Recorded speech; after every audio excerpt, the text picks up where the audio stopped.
And now the hot seat, and here's your host, Melva Williams.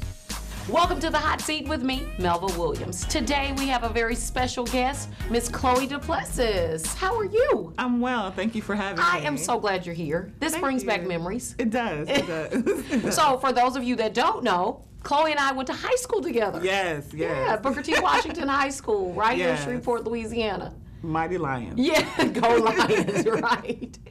So, Chloe, I know a lot about your background, but tell our audience a little bit about who you are and your background here in Shreveport. Sure. Well, Shreveport native, I'm a hometown girl, went to Booker T. Washington for high school, educated in Cal Parish schools, and then for college, I went to University of New Orleans.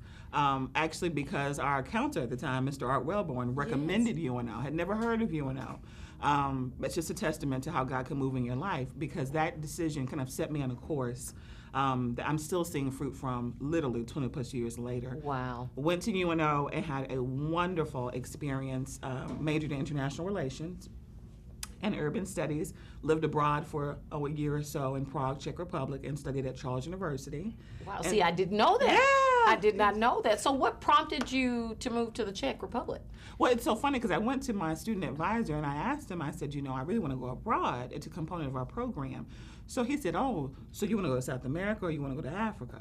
And I said, oh, no, I actually kind of wanted to go to Europe. And he said, oh, but this is more closely aligned with your background. I said, well, I've been blessed to have a family that is all about education and history.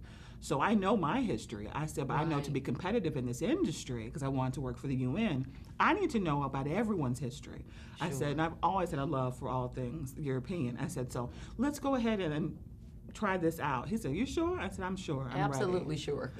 Absolutely. So it was covered by my program. I worked for the next year or so, saving money at the Gap, on the jean wall. Just worked. That's why you used to have the most fabulous jeans. Jeans. The discount is real. But worked at retail, put myself through school working retail, and then when it was time to study abroad, went over there for about a year and just was blessed. Studied Czech culture, society and history, and made many friendships that I've still maintained to this day. Students from all over the world came through that program, and just wanted to say I was so blessed by University of New Orleans, by their program and by their willingness to invest in everyday students to give them extraordinary opportunities. And when I returned to Louisiana, I graduated, and it was right before 9/11. So, after that, nobody was moving. You couldn't get a security clearance. It was really hard. So if you were a student in international relations, you were kind of grounded, so to speak. So I did what people who love school do best. I went back to school. Back to school, right. So let me ask you a question. Did you work any in the Czech Republic? Did you have any working opportunities, or was it just strictly school? It was strictly school, but the way they do school is a little bit different. Very hands-on. For instance, we would go to our Czech architecture class, and the first hour would be lecture and slides, and then the second hour you'd actually go with your professor and walk around and see the actual buildings. Wow. Powerful, because many of these buildings have been around for hundreds of years. So it was very hands-on, very engaging. So it was strictly school, but it was a formative opportunity. That is spectacular. So you make it back to Louisiana, you make it back to, and you're grounded. Yeah. That's a wrap. No one's moving. 9/11, it is quiet. Absolutely. Unfortunately, that tragedy grounded a lot of people. And people were focusing on next steps. It was a turning point for our nation and for the world, I really think. So I went back to school and started focusing on my second love, which was urban studies. I grew up in Allendale. I grew up in the neighborhood, and it's always been a working class neighborhood. I'm very proud of where I come from, and I always had an interest in how to best connect people to resources, because I knew that access and exposure had really been a blessing for me. So I wanted to know about the best practices to do that.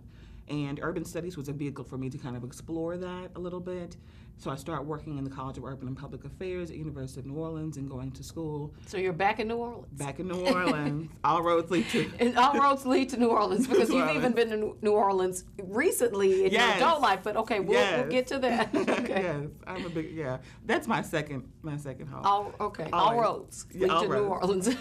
So back in New Orleans, and just really had to kind of create a life for myself. Was working in student services at UNO. just a dream job, and engaging with young people and engaging with parents, and worked in every department from student housing to the office of the registrar to financial aid, and really enjoyed working in student housing because it was an opportunity for me to really allay some fears for parents, because you would see these parents walk up and they would just be terrified. Of course. I'm dropping my baby off. And just and what is this culture going to be like? Right. And what is 'Cause their we had living? co-ed dorms. Oh, yes, Yeah. absolutely. You know, had co-ed dorms. Yes. That's all I'll say about that. But we were innovators. Yes. But they would drop their kids off, and just being able to allay their fears and kind of really engage the kids and stress to them, yeah, you're going to have a good time. You're in New Orleans. But also, don't just focus on the partying aspect of the city. There's such a rich cultural gumbo of sorts, a history here, a heritage, that you are directly connected to. Absolutely. So we were really excited about the opportunity to work with young people in that capacity, and that's actually where I started speaking. I started speaking to young people, engaging small groups and groups of parents, and it really kind of just took off. And I was getting ready to pursue my master's degree at Tulane University when Hurricane Katrina hit. Oh. And that's actually what brought me back home to Shreveport, Katrina. Yeah. So the hurricane hits and you're leaving student services and you come north and then you start working on a business? Yeah, kind of. So Katrina hits, and anyone who has lived in South Louisiana, especially New Orleans, knows that you just kind of get used to it. It's a part of your reality because every year you have hurricane season. So literally, we were working on freshman orientation. I remember telling my coworker, Anissa Sonia, I said, Anissa, they're calling for the hurricane. It'll probably just be a tropical storm. I said, at the very least, we'll have a long weekend. I said, enjoy your weekend, honey. I'll see you on Monday. And we kind of joked, we laughed, and to this day, she and I have kept in contact through email and Skype, but I haven't seen her since because that storm was literally the Great Migration Part 2. I feel in our generation. You really had, after Katrina, you had people from that region in every single state of the United States. I mean, as far away as Alaska and Hawaii. Absolutely. And it really was, it kind of pulled the curtain back on a number of issues that we have as a country, not just as the South, as a country, that we're still dealing with. You know, it's still a very ever-present set of challenges that we're dealing with as a country. And then with that mix of gumbo being spread throughout the entire country. Right. You know, I would imagine that as you call it, the Great Migration. You know, if we did some research on that, it would be interesting to see the dynamic of that and families and how that all transformed. Right, and not just the emotional and psychological aspects of it, but the traditions, because you have people now looking for hot sausage patties. Right, right, and packing up hot sauce in their bag. Right. Send me Tony Sasher. It's like, what's really going on? Right. Because anyone who has been in South Louisiana knows that they're very proud people and they have these amazing traditions that they take with them. So it was a very interesting time. And for me, a lot of people didn't have a home to come to. I was very blessed that I had a home to come to. Right. So it was a turning point for me as a young professional because here I was, after being gone for almost 10 years, I had created this life for myself in New Orleans, was just enjoying myself, getting ready to go to grad school, and literally in the span of 3 days, I'm back in Shreveport. And it was all over. In the same room I lived in when I was in high school, and my mama still had those Winnie the Pooh bed sheets. Okay, so you had to change it up. I was like, really? I have backed up to 90s. I left your room just the way it was, baby. Thank you so much. You are too kind. Right. So you go from townhouse living, you're doing your thing, you're a professional connecting, and flashback. You're back in a twin bed on Luna Street. That should be my memoir, Twin Bed on Luna Street. I like that. You heard it here first. Right. So it really was a time for me to kind of step back and determine what are my next steps going to be, because no one could have planned for that, frankly. Absolutely. And we had a number of loved ones, family members on my husband's side that we didn't hear from for months. Right. We didn't know if they were living or dead. My father-in-law in particular, we didn't hear from him for 3 weeks. It was just a really challenging time, and we lost a number of coworkers through that as well. So something like that causes you to pause and take an assessment. Sure. And I told my mother, I said, to check your life, right? And to truly, really double check. So listen, I want you to stay right here in the hot seat. Okay. We're gonna go to commercial. They're going to commercial. Okay. We're gonna be right here. So please stay with us. We'll be right back in the hot seat with me, Melva Williams. We'll be right back with more Hot Seat with Melva Williams. You don't want to miss us on iKoala Radio. It's the Hot Seat with me, Melva Williams, 5 days a week, 10 a.m. and 4 p.m. on iKoala Radio. It's just music, baby. Since 1985, J&S Electronics has served the architects with superior electronics from transistors, resistors, and fuses. We carry HDMI cables and a wide selection of AV cables and connectors. We also have a large supply of batteries and tools to handle your projects. Need Cat 6 or CCTV systems? Call us at 318-631-8675 or come see us today at 6437 Greenwood Road. The difference between significance and insignificance is choice, and sometimes making those choices are tough. But isn't it amazing that our past has no place in determining our future, and that where we are now doesn't have to be where we'll be forever? So I'm not focusing on where I have been. Instead, I look to where I am heading, and I'm going somewhere great, because I am Southern.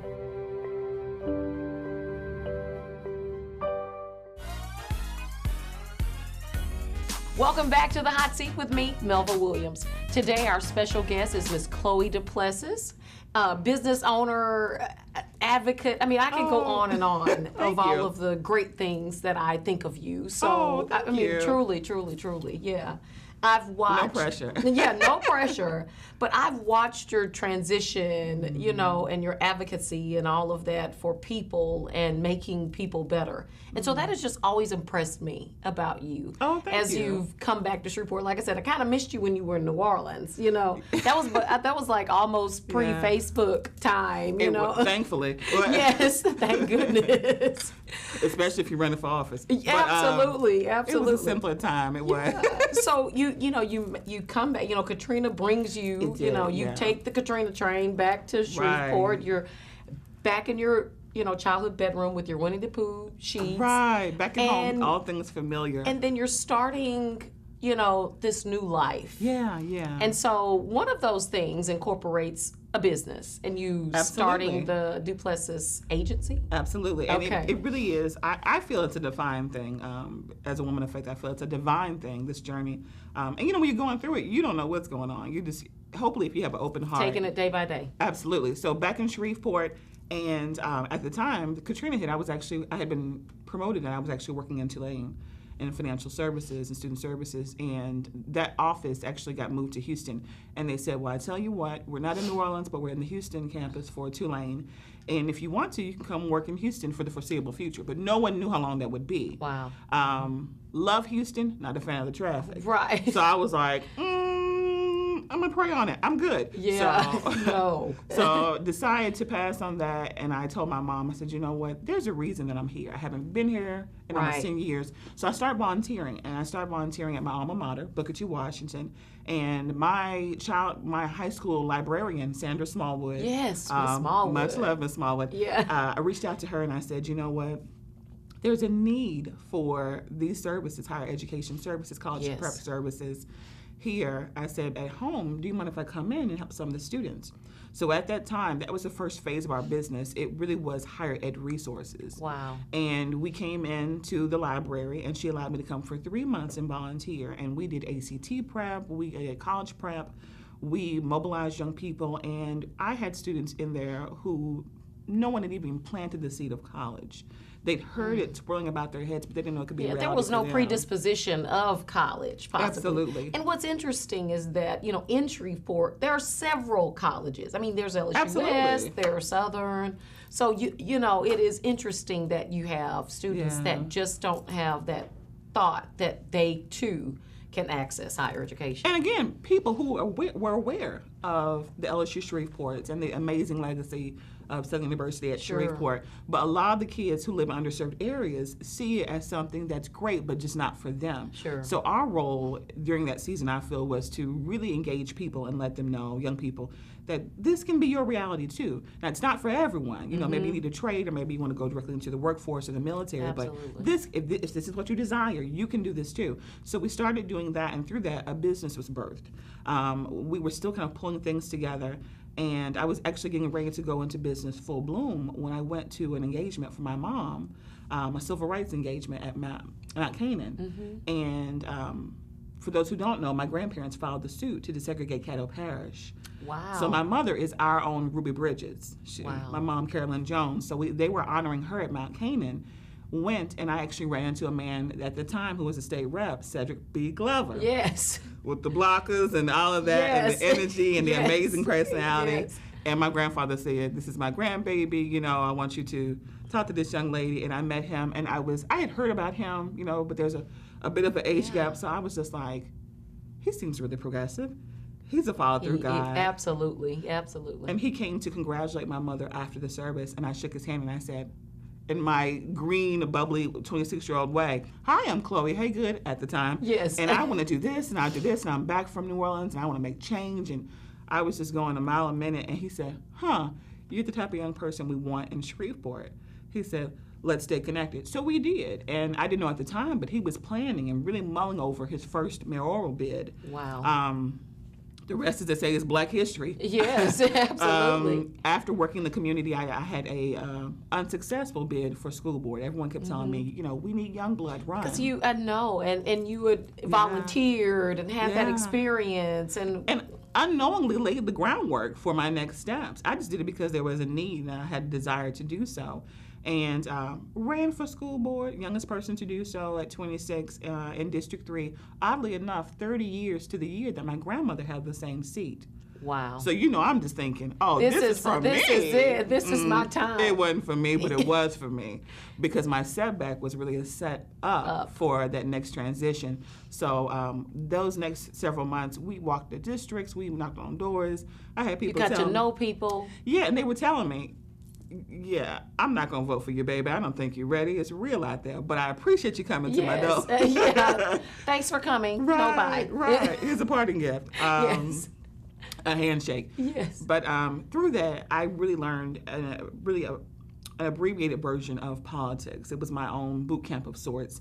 So after I lost the race, I was kind of like, okay, on to the next thing. Yeah. Ran into Cedric, and he said, "Yeah, I saw you running.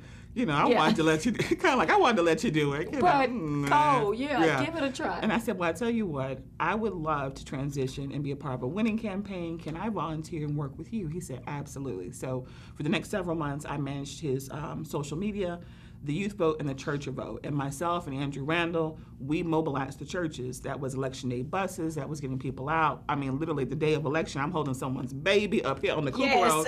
While you're in the voting booth. Right. I can't go vote. There's no one to watch my child. I got you.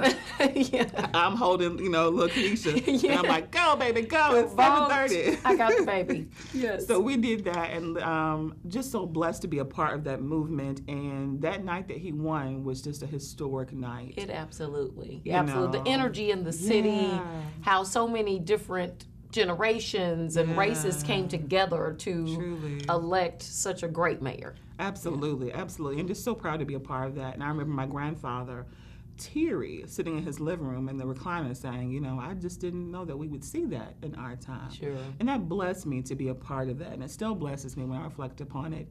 And his swearing in, just excited to be a part of that as well. And I remember hugging him and Veronica, his wife, and saying, "Oh, I'm so happy. This is so great."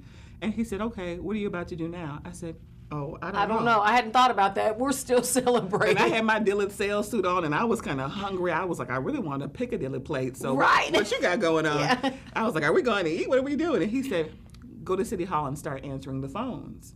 I said, "Excuse me?" He said, "Get with Dale Sibley. You all go to City Hall." Start answering phones. Yeah. Because as soon as he was sworn in, whoever was answering the phones before was like, "Deuces, I'm out. I'm gone." Right. Yeah. Right. The city doesn't stop. Yeah. So I was like, And so I walked. It's a close proximity. So Dale and I walked over, and I was like, "Yeah, so what's going Hello. on?" Mayor's office. He said, "Just follow through." So we get there. We're answering phones. Green, don't know what's going on, but have this amazing connection to the city and just excited to be there. And that was literally how I found out that I had been selected as his assistant.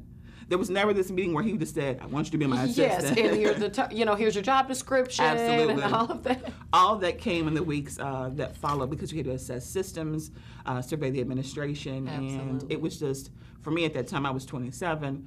And to my knowledge, the youngest person to have that position in the history of Shreveport. So my mind was just blown. I was just happy to be there. In that number. In that number. Yes. Absolutely.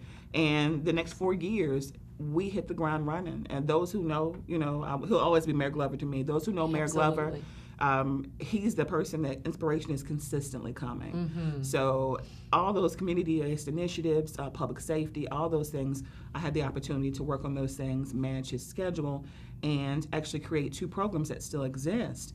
Well, the first one, of course, is work with the Women's Commission. Did several programs through them. Yes. Just very proud of those efforts. And the Mayor's Summer Internship Program, the fellowship program for college students. Which a lot of our college students at Southern University have definitely benefited from. Yeah. So listen, Chloe, you're gonna stay in the hot seat. Okay. But when we come back, we're gonna talk about this baby. Good deal. Yes, we're gonna talk about your new book, Monetize Your Passion. So you stay right here. We'll be right back in the hot seat with me, Melva Williams. We'll be right back with more Hot Seat with Melva Williams. You don't want to miss us on iKoala Radio. It's the hot seat with me, Melva Williams, 5 days a week, 10 a.m. and 4 p.m. on iKoala Radio. It's just music, baby. You don't want to miss this week's episode of The Hot Seat with me, Melva Williams. This week, we're going to have Miss Tabitha Taylor, the Executive Director of the Odyssey Foundation. She is talking about autism awareness because this month is April. You don't want to miss it on V45. Since 1985, J&S Electronics has served the architects with superior electronics from transistors, resistors, and fuses. We carry HDMI cables and a wide selection of AV cables and connectors. We also have a large supply of batteries and tools to handle your projects. Need Cat 6 or CCTV systems? Call us at 318-631-8675 or come see us today at 6437 Greenwood Road. April is Autism Awareness Month, so make sure that you wear the color blue on April 2nd, which is World Autism Day. Light it up blue, America. Thank you.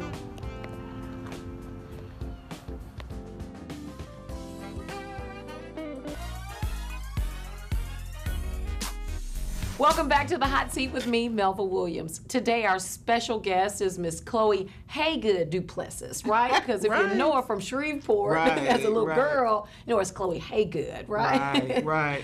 Look, with the same glasses and an afro puff. Yes, absolutely. And still with the same height. We were the tall girls at school, so it was good That's whispering so with true. you, having a whisper buddy. Yeah. I have literally been this height since 14. Right, me too. We have not changed. Yes. So I have just been blown away by your new book. Yay. Yes. Tell us about it. So excited about the book. Monetize Your Passion, a guide for creative entrepreneurs. Absolutely. After working with Cedric, I transitioned into my own business, got married, and I knew I wanted a different type of pace because that pace you run. So we started Duplesis Consulting, and that gave birth to Duplesis Agency. And the way it came about was with Duplesis Consulting, we were doing nonprofit consulting, outreach work. We kept coming in contact with artists, though, and people kept saying, I saw that event you did, or Absolutely. You've done so many, smooth, just clean. Oh, thank you. Yes. Great flow, on time. We tried. We definitely tried. So they reached out to us and they said, why don't you do what you were doing for that community initiative for my brand? Or I'm a bit timid, but I have this amazing exhibit coming up. Can you promote it? So I kept telling people, that's not what we do. That's not what I do. Thank you, though. Thank you. And then kind of got weary of working in government circles because depending on who's in office, as you well know, your issue may or may not get funding. And it's still a valid issue. Yes. Yeah. So on many occasions, I was heartbroken because I felt I was championing things that were near and dear to my heart, like education, literacy, and programs for women and children. So I told my husband, let's be prayerful for a way for us to take our experience and our background and channel it into a new creative way. And I actually had a dream that night about the Duplesis Agency. So I woke up at 2 in the morning and I said, it's going to be called. Yeah. And he was like, huh? What? And he's like, all right, go back to bed, babe. And the next day I just began brainstorming and thinking of different things and all those conversations with people who kept saying, help me, can you help me? Can you do this? Can you do that? So we gave it 1 year. We gave it 1 year. We created a division through our existing business, and we said, if we turn a profit, if we're able to bless people, we'll keep it going. Month 3, we had more creative clients than we had nonprofit clients. That is so interesting. And you know, I'm gonna maybe make a guess because, you know, the creatives just want to be creative. They do. They do. They just want to be creative. They just want to be all of creative. the phones and the bills and the making it happen. I mean, they just want to be creative, right? And that can be a challenge because, as you well know, that's part of it. Yes. You got to manage your business. You got to handle it. And that's what the draw is. I mean, people come to you, or you know, they want your artwork. But listen, I want to kind of dig into this book because I want people to really understand. Yeah. You know, I'm flipping through. I just got my copy. This is my copy. Get your copy. And wait, how can they get a copy? Okay, so it's available online at Amazon.com. Amazon. You can download it through Kindle, or if you want an autographed copy, I'm here in the Greater Shreveport, Bossier area. My autographed copy, please. Thank you. I'll be happy to autograph it and send it. We're also shipping. So anyone who wants a signed copy, just reach out to us. They can call our Shreveport number for the agency, which is 318-422-4540. Wonderful. Or visit duplesisagency.com. And the funny thing about this book, much like our transition into business for the agency, was this started out as a manual for our clients. You know, I had been ghostwriting on books for years for clients, editing books for clients, along with one of our client partners, Denisha P. of DP Creative. Love Denisha. Hey, Denisha, we love you. And people kept saying, all this is great information. Can you give it to me? Can you condense it? Can you put it together? Right. And I told my husband, I said, you know what, there might be something to this. So we actually started working on the book as a manual for clients. And then based upon the feedback and the demand, we decided to go ahead and put it out and monetize our passion. Absolutely. So listen, I'm flipping through and page 17 just jumps. It's like, okay, this should have been page 1. Read me. It says, get a plan. Right. I mean, you know, there's so many professionals out there because your agency works with all types of people. We do. So if you want some organization to your branding, your business, right, you're the person I need to come see. Absolutely. So what we do through the agency, we work with artists, artisans, and creative entrepreneurs.